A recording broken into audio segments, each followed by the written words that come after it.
कपड़ा पैकिंग कयां पियो ठाहियां पियो पोइ वरी ॿिए दुकान ते बि ॾिसणो पवंदो आहे। पोइ ॿिए दुकान ते वयुमि त घाई कयां पियो त मूंखे जोर सां काउंटर लॻो जीअं लोखंड ईअं लॻंदो तीअं लॻो ऐं जाम सूर पियो थिए हीअं रोअण ई शिकिल थी जाम ऐं ॾिठुमि त खून थो वहे ऐं जाम सूर पियो थिए। पोइ हाणे माण्हू माउ पीउ जो नालो खणंदा मुंहिंजो मुख मां बाबा हरदास राम बाबा बेलाराम गोदड़िया साहिब की जय ईअं सिर्फ़ु हथ घुमायो आहे ऐं सॉक्स सॼो लाथो आहे जखम खून सभु गायब। वाह बहुत अच्छा। ये बाबा जी महिमा कलयुग में भी चमत्कार था थियनि करन। पहिरियों बि कुझु थियो हो न अॻे? हा उहो कीअं ॿुधायो हुयो? वो मां न मूंखे 102 बुखार हुयो मां विष्णु डॉक्टर खां दवा वठी आयुमि। माण्हू साल में हिकु दफ़ो त बीमार थींदो आहे त मां वयुमि दवा वठणु वठी आयुमि सुई वुई हई विष्णु डॉक्टर उन खां पोइ साईं तव्हांखे नेति ॾे घर वारनि चयो हलो वाघोली जय बाबा जो प्रोग्राम। मां चयो यार संतनि खे पुठ न ॾिबी आहे जेके पिया बाग निकिरी हल बुखार थियो आहे त छा थियो आहे पर संत खे पुठ न ॾे निकिरी हल। मां घर वारनि खे कार में विहारियो सभिनी खे वठियनि हिते देवजन सत्संग कनि था मां सिधो वञी डेरे जय बाबा देवजन जी पहिरीं पयुमि।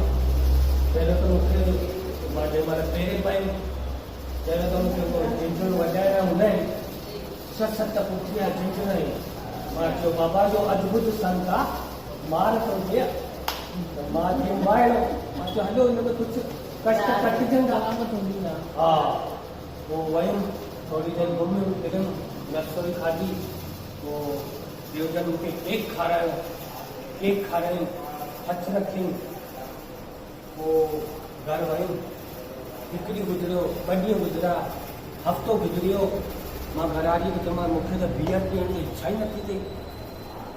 वरी महीनो गुज़रियो पोइ वरी मुंहिंजी घर वारी चई तव्हांखे पक वाघोलीअ मां सत्यनारायण ॾींहुं तव्हांखे आशीर्वाद लॻी वियो आहे त उहो ॾींहुं अॼु जो ॾींहुं मां हमेशह वाघोलीअ में मथो टेकण सत्यनारायण ते वेंदो आहियां। पर मां पहिरियों गुस्सेबाज़ हूंदुमि कंहिंखां न ॾकंदुमि केर बि हुजे मुंहिंजो गुस्सो बि कंट्रोल थी वियो देवजन जे हथ लॻाइण सां। जय वो कथा ख़बर अथव न बाबा उन्हनि खे पंहिंजो चोलो पातो हुयो ख़बर अथव न इहा कथा? बाबा हरदास पंहिंजो चोलो पातो हुयो मुंहिंजा मम्मी डैडी चयो भई बाबा हिनजी शादी कराइणी आहे साल ठीक न या साल थींदी आहे त चोलो लाइ दीदी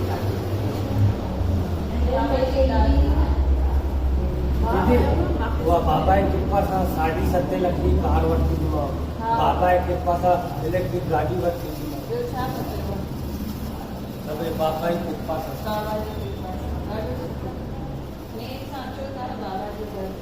न मां वाघोली त कंपलसरी वेंदो आहियां सत्यनारायण में। हा भई मथो टेकियो हा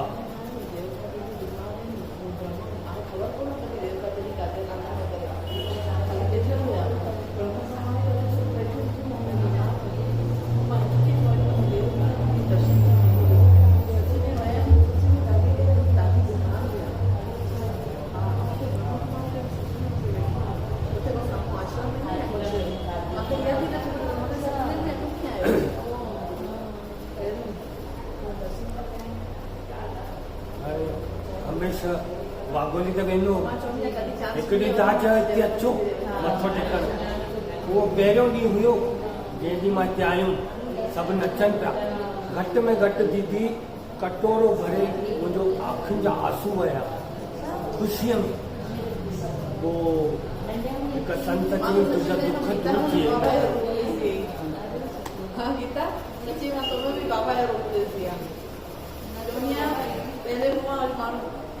सची चवंदी भाव ॿुधी करे मां पहिरियों दफ़ो हिते आयुमि पहिरियों मां वाघोली वेंदुमि हमेशह हिते कॾहिं न आयुमि पहिरियों दफ़ो हिते आयुमि हिते पिंपरीअ में मंडलीअ में ख़ुशीअ में सभु नचनि पिया मां बि नचा पियो मुंहिंजो ख़ुशीअ में कटोरो भरे आंसू वया रोअनि पिया एॾा वो एक संत चई कि दुख कटिजी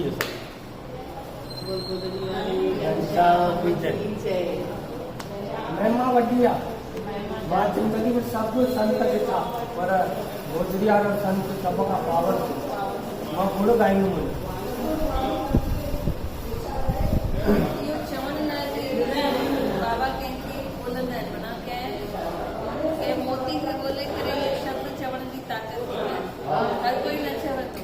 मां कीर्तन भैया खे पहिरियों फोन कई इहो चमत्कार थो करे न थी सघे।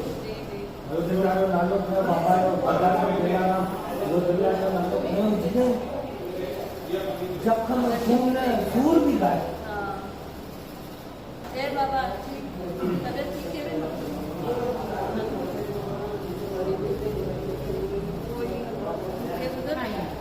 चलो मां सामने में गाड़ी का